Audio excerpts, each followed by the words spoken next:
looks like some good farming land. Yeah, we can make some nice irrigation systems as well. Let's set up camp and start farming tomorrow. What do you think we can grow here? We could grow some wheat and barley. What shall we call this land? I think we should call it the Fertile Crescent. What shall we call this river? The Euphrates. 1 month later, the group of nomads were people that traveled from place to place and trade settled in what they called the Fertile Crescent. The Fertile Crescent is an art of rich farmland in Southwest Asia, between the Gulf and the Mediterranean Sea. They were very successful planting crops like wheat and barley, and soon enough started to build huts there out of sticks and mud. It was a perfect place to live and farm since the Tigris and Euphrates River was so close by. They provided food and water and natural barriers. What the nomads didn't know was that anyone would fight for the Fertile Crescent, even if it meant death. It all started when 2 tribesmen from the north came to the nomads asking to trade.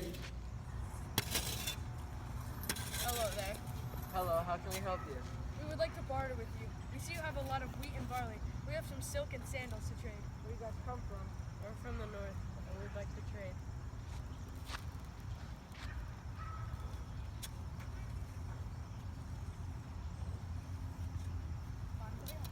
We would like to trade with you every month. Is that okay? Talk to my partner. Talk with my partner.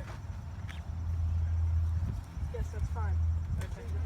5 months later, after a harsh winter, the snow on the mountain Zagros melted and flowed down to the lowest point in the rivers. Tigris and Euphrates flooded, and the villages flooded, which meant crops died, so there was nothing to barter with. The tribesmen were very angry that there was no crops to trade for it, and their people were very hungry, so they put together a small band of men and demanded the nomads give them their crops.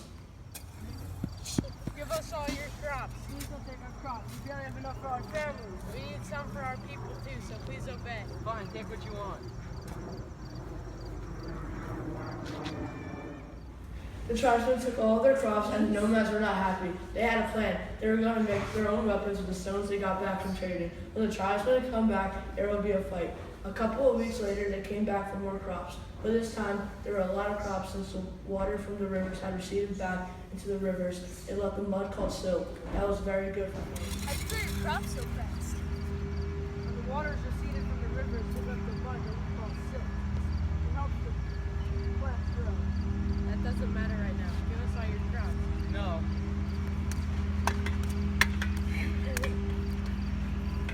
The nomads had won, but that was just the beginning because they trained more and took over more land and villages. They created the first civilization. Their land now is called Mesopotamia, and it included many city-states, which means a city and its surrounding lands functioning as an independent political unit.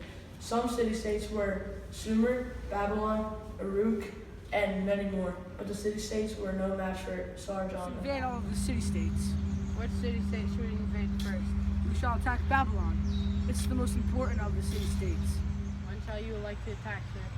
When the sun rises, we shall make our move. Okay, I will get the troops ready. Make sure our troops are well equipped and prepared for war. Yes, sir. We will leave tonight, so in the morning we will be ready to attack.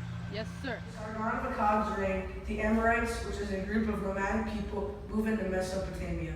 Out of all the kings in the Amorite dynasty, King Hammurabi was the most famous king. He created 282 laws for his people in Babylon to follow. He had his scribes carve all the laws on a stone pillar and had them put out around the city.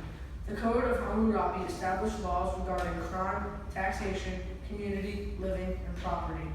A piece of Hammurabi's code still exists today and is on display in the Louvre Museum. We need order throughout my land. What do you suppose we do?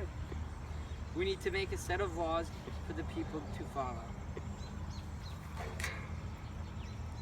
What should them to be about? I want the laws to be fair to the accused, the victims, and the society. Yes, sir. Let's start with this one. If you strike your father, you shall have your hands cut off. Yes, sir. Where would you like these to be placed? You will put them all throughout the city on stone pillars. Yes, sir. After the Amorites reigned, the Kassites and the Mitanni conquered Mesopotamia, but only for a little bit. Assyria, though, was very powerful and soon took over all of Mesopotamia and more. The Assyrian Empire reached from Mesopotamia through Asia. King Sennacherib was the one who took over and conquered Mesopotamia. His army was very skilled, and the one thing they had that helped them fight was advanced technology, like bronze swords since the Bronze Age was started, and many more advantages. I am the great king Sennacherib. I have sacked 89 cities and 820 villages. I burned Babylon and ordered all their people to be killed. Is that what you want me to write, sir? Yes, I want the whole capital city of Nineveh to know who I am. I want all of Mesopotamia to know my name. As you wish. Another great king of Assyria was Ashurbanipal. He created the biggest library in I history. say we make a library, the biggest in the world. How do you suppose we do that? We will collect many pieces of literature from around the world.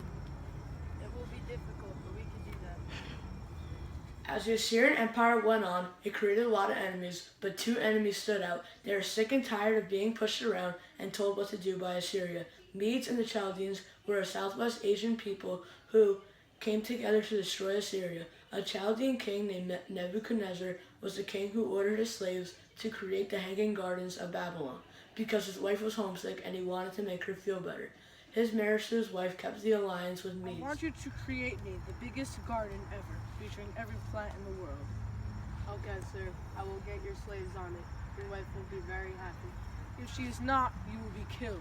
Understand? Yes, sir. You may leave. After the fall of Chaldean, many other groups of people took over the land, but this goes to show you that civilization all started with good farmland. Many people would fight for this land. It also shows you that with more advanced technologies you have, you'll be more successful. Even the first empire was created because men were fighting for Mesopotamia and the Fertile Crescent. All civilizations and empires need specialized workers and artisans. They need institution and order. They need laws for the people to follow, and most of all, they need a good leader that will help them through the bad times and celebrate with you during the good times.